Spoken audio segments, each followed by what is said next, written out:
여러분 안녕하십니까. 자, 8월 변액보험 판매관리사 자격시험 대비 기출문제 풀이과정 두 번째 시간 시작하도록 하겠습니다. 21번 문제 보겠습니다. 다음 중 변액보험의 구조와 특징에 대한 설명으로 맞는 거 찾는 거네요. 1번 변액보험의 자산평가와 결산 시기는 매일 이루어진다. 이것이 문제 자주 출제 나오죠. 일단 맞는 지문인 것 같습니다. 일단 정답은 1번인 것 같고요. 2번, 3번, 4번 뭐가 틀렸는지 보죠. 기본보험계약은 특별계정의 운용실적에 따라 추가로 계산되는 계약이다. 변동보험계약이 얘기하는 거죠. 3번 변액연금보험은 기본보험금으로 사망보험금을 최저보증한다.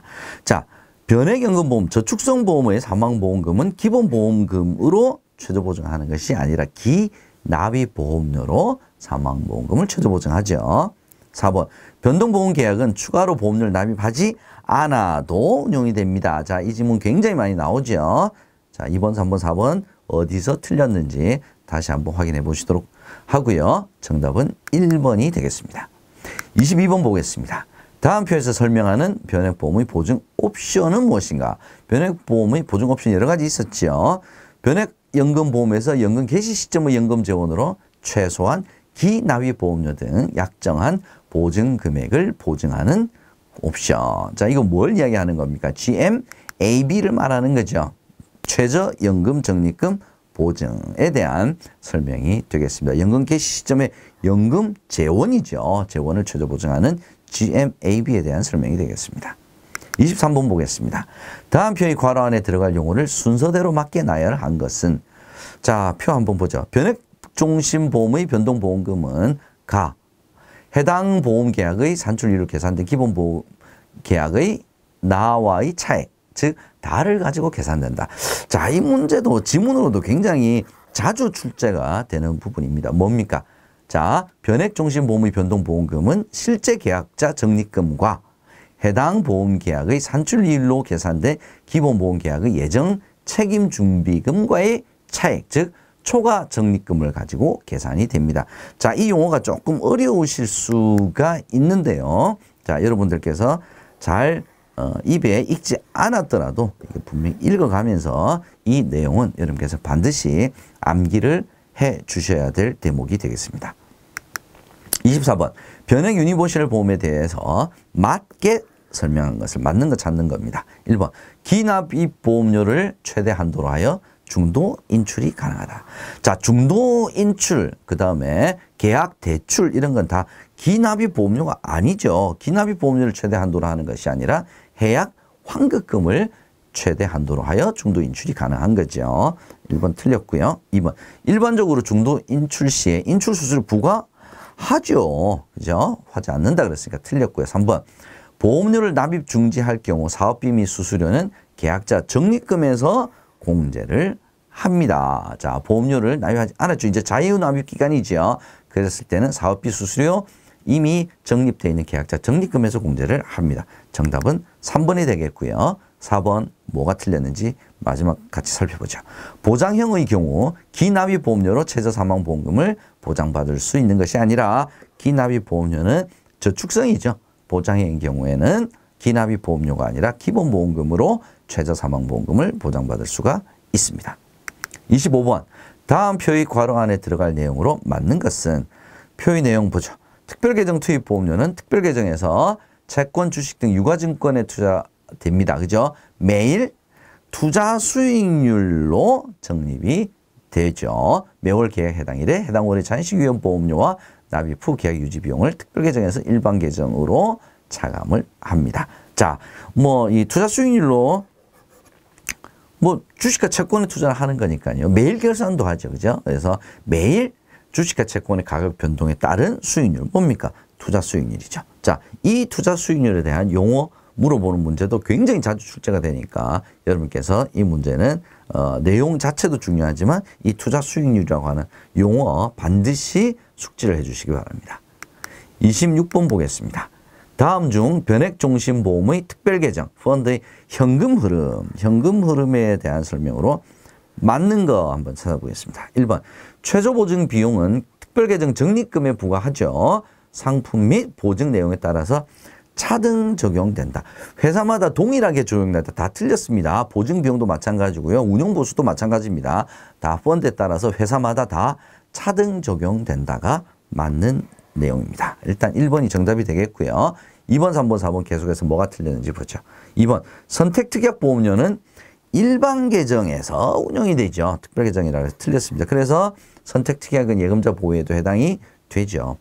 3번 특별계정 운영 보수는 특별계정 적립금에 대해 일정률로 부과하여 매월이 아니라 매일 특별계정에서 차감하죠. 특별계정 계약자 적립금 특별계정이니까. 그죠? 4번 자연식 위험보험료는 일반 계정에서 차감되는 것이 아니라 특별계정에서 차감이 됩니다. 그래서 2번, 3번, 4번 다 틀렸고요. 정답은 1번입니다. 27번 보겠습니다. 다음 표에서 괄안에 들어갈 내용이 아닌 것은 변액보험을 해지할 경우 특별계정 적립금에서 땡땡을 차감한 금, 해약 환급금으로 지급한다. 해약 환급금 지급하기 전에 계약 대출 원리금 빼죠. 미상각 신계약비 빼죠. 해지 공제금액 빼죠.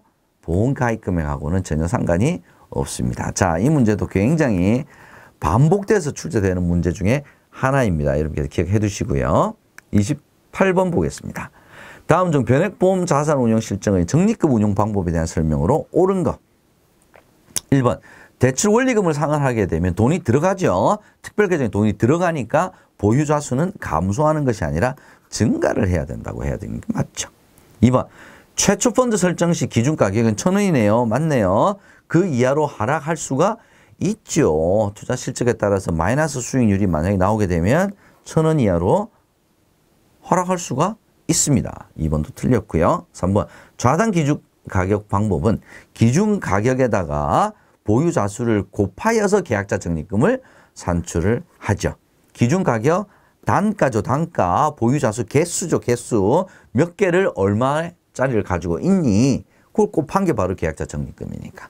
그래서 옳은 정답은 일단 3번이고요. 4번은 뭐가 틀렸을까요? 기준 가격은 특별계정의 자산 운용이 호전되게 되면 기준 가격은 단가라 그랬잖아요. 그죠?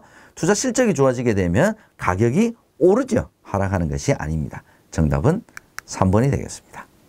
29번 보겠습니다. 다음 표의 괄호 안에 들어갈 내용이 바르게 나열된 것은 찾아보겠습니다. 변액 유니버셜 보험은 보험료 땡땡 기능에도 불구하고 계약 초기 땡땡 기능으로 인한 계약의 조기 효력 상실을 방지하기 위하여. 자, 이 변액 유니버셜에서도 이 내용이 굉장히 자주 출제가 되는 부분입니다. 자, 변액 유니버셜은 일단 자유납입이죠. 그죠? 자유납입의 성격. 그러니까 보험료를 내거나 안 내거나 계약자가 결정을 하겠다는 거죠. 근데 계약 초기에 자유납입이라고 해서 보험료 납입을 너무 안 내버리면 보험 자체가 유지가 되는 기본적인 위험보험료, 그 다음에 각종 비용들을 확보를 못하죠. 그렇기 때문에 어떤 기간을 설정합니까? 일정 기간 동안 보험료 납입을 의무화하는 의무 납입 기간이라고 하는 것을 설정을 해야 조기 효력 상실을 방지를 할 수가 있다는 거죠. 자, 이 내용 굉장히 자주 출제가 되는 내용입니다. 자유 납입 기능, 그다음에 의무 납입 기간을 설정하여 적용을 하고 있고요. 그래서 의무 납입 기간이 지나면 납입 중지 얼마든지 자유롭게 할 수가 있습니다. 추가 납입은 의무 납입 기간 중에도 언제든지 할 수 있습니다. 기억해 두시기 바랍니다. 정답은 2번이 되겠습니다. 30번. 다음 중 보험료의 특별계정 투입 시점으로 맞는 것은 선납보험료. 선납보험료는 미리 받아놨다가 일반 계정에서 운용을 하다가 월 계약 해당 일에 그 달에 해당하는 보험료만큼을 빼서 특별계정으로 투입을 하죠. 그래서 선납보험료는 월 계약 해당 일에 투입을 합니다. 그래서 일단 정답은 1번이 되겠네요. 2번, 3번, 4번 또 뭐가 틀렸는지 보겠습니다. 이번 문제들은 다들 1번이 정답이 많네요. 자, 2번, 3번, 4번 보겠습니다. 2번, 제2의 보험료 중에서 월 계약 해당일 이후에 납입을 하면 납입일 플러스 1영업일이 아니라 2영업일이죠. 기본적으로 플러스 2영업일이라 생각해 주시면 되겠습니다. 제1의 보험료가 청약철의 종료일 이후에 승낙이 되었다. 그러면 청약철의 종료일 플러스 1일이 아니, 얘는 청약철의 종료일 플러스 1일은 청약철의 종료일 이전에 승낙이 되었으면 이게 맞아요. 근데 이후에 승낙이 되었을 때는 특별계정 투입일은 승낙일이죠. 승낙일. 그래서 3번도 틀렸고요. 추가 납입 보험료는 납입일 플러스 이 영업일에 특별계정으로 투입이 됩니다. 31번 보겠습니다. 다음 중 변액 유니버셜 보험이 월대체 보험료. 자, 자유납입을 하게 돼서 납입 중지를 하게 되면 보험료가 지금 납입해야 될 보험료가 없죠? 이랬을 때는 미리 납입해 둔 계약자 적립금에서 빼서 보험료를 납입한다. 이게 바로 월대체 보험료의 기본적인 개념이 되겠죠. 여기에 포함되는 항목이 아닌 것은 계약 체결 비용, 특약 보험료, 위험 보험료 다 해당이 되네요. 계약 대출이자를 월대체 보험료로 공제를 하지는 않습니다. 그래서 월대체 보험료에 해당하는 항목이 무엇인가 하는 부분들은 여러분께서 기억을 해 두셔야 됩니다. 정답은 4번이 되겠습니다. 32번. 다음 표의 괄호 안에 들어갈 내용을 바르게 나열한 것은 계약자가 제2회 보험료를 납입기일까지 납입하지 아니하여 연체 중인 경우 납입 최고 이야기하는 거네요. 며칠입니까? 보험회사는 14일 이상의 기간을 납입 최고 기간으로 하고요. 그 말일이 영업일이 아닐 때는 납입 최고 기간은 그 다음 날. 그는 영업일이 아니니까 다음 날까지 이 길이죠. 이 길. 그래서 14일 이 길을 이야기를 합니다. 자, 14일은 보험기간이 1년 이상인 경우요. 1년 이내인 경우에는 며칠이냐. 자, 여기까지 같이 알아둡시다. 7일입니다. 보험기간 1년 이내 7일, 1년 이상인 경우에는 14일. 그 다음에 납입처 기간이 마지막 날이 영업일이 아닌 경우에는 다음 날, 이 길 최고기간을 이 길까지로 한다까지 알아두시면 납입 최고에 대한 내용은 다 알아맞힐 수가 있으실 겁니다. 33번 보겠습니다. 다음 중 변액보험의 보험계약 대출에 대한 설명으로 틀린 거. 1번 계약자는 보험계약 대출 원리금을 월계약 해당 일에만 상환을 해야 되는 것이 아니라 언제든지 상환할 수 있다. 이거죠. 너무 쉬운 문제입니다. 일단 정답은 얘도 1번이네요. 자, 2번 보험계약 대출 이자는 상환 즉시 특별계정으로 투입되지 않고 상환일 플러스 2영업일에 특별계정으로 투입을 합니다. 웬만하면 제가 2영업일이라고 그랬죠. 3번 보험금 지급 사유가 발생한 날에 보험금에서 대출 원리금 공제합니다. 상기합니다. 그래야지 대출금을 회수할 수 있지 않습니까? 4번 보험계약 대출 이자는 보험회사에서 정한 보험계약 대출 수수료를 차감한 나머지 금액이 특별계정으로 투입되고요. 수수료는 누가 가져갑니까? 얘는 회사가 가져가는 수익입니다. 그래서 수수료를 차감한 나머지 금액이 특별계정으로 투입이 된다. 맞는 지문입니다. 34번. 다음 중 변액보험 약관 내용 중 변경할 수 없는 거, 변경이 안 되는 거. 수익자 가능하죠? 감액 가능하죠? 피보험자는 안 되죠. 피보험자는 변경할 수 없는 내용이 되겠습니다. 특별계정 펀드의 종류, 언제든지 펀드 변경할 수가 있습니다. 정답은 3번이 되겠습니다. 35번. 다음 표에서 설명하는 용어는 무엇입니까?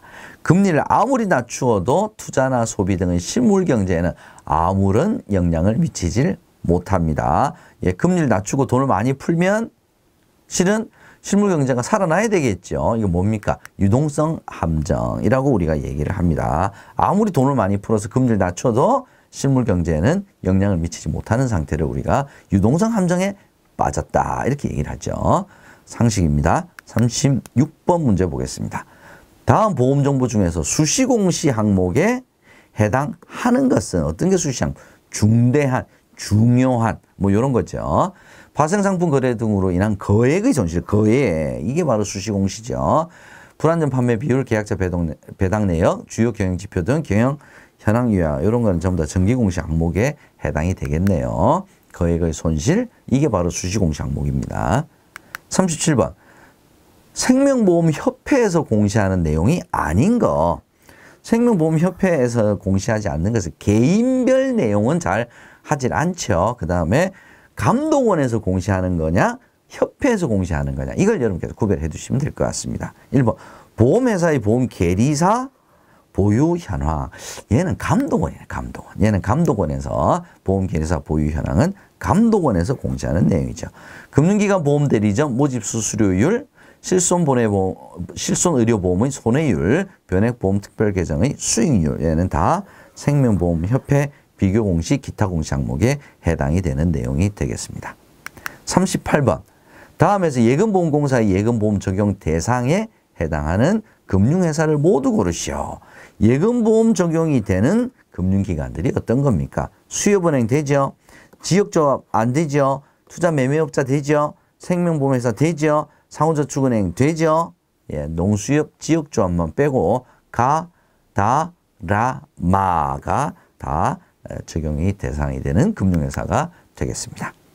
39번. 다음 중 모집 종사자가 적합성 진단을 위해 파악하는 내용이 아닌 것은 적합성 진단을 하기 위해서는 고객에게 우리가 정보를 파악을 해야 되겠죠. 그때 우리가 정보 파악할 때 어떤 정보들을 파악해야 되느냐 이걸 이제 물어보는 것 같습니다. 1번 보험계약 체결의 목적이 뭡니까? 연령이 어떻게 되십니까? 연령에 따라서 투자 위험을 좀 감내하는 위험의 감내도 예. 이걸 우리가 이제 판단할 수 있기 때문에 그렇죠.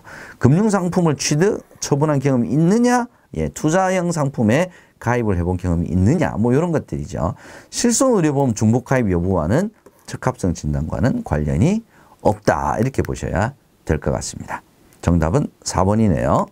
마지막 문제 보겠습니다. 다음 표의 A은행 파산 시 예금자 보호법에 의해 지급받게 되는 예금보험금은 얼마입니까? 예금보험 한도와 예금자 보호에 해당되는 금융 상품이 무엇이냐? 이걸 물어보는 문제네요. 자, 주택청약저축 1,500만 원. 주택청약저축이 예금자 보호법에 따라서 예금자 보호에 해당되는 금융 상품이냐? 아니냐? 아니죠, 얘는. 그죠? 주택청약저축은 예금자 보호에 해당되지 않습니다. 정기예금 3천만 원은 해당이 되죠. 세 번째, 예금자 보호 대상 금융상품으로 운영되는 확정기회형 퇴직연금 적립금. 예금자 보호 대상 금융상품으로 운영되니까 얘도 해당이 되겠죠. 자, 이 둘을 합치면 얼마입니까? 5,500만 원이죠. 예금자 보호 한도가 얼마예요? 5천만 원이잖아요. 그죠? 근데 퇴직연금은 별도로 5천만 원을 한도가 더 있죠. 그러니까 5천만 원이 넘어선 5,500만 원까지 다 예금자 보호법에 의해서 보호를 받을 수 있는 예금보험금에 해당이 되겠습니다.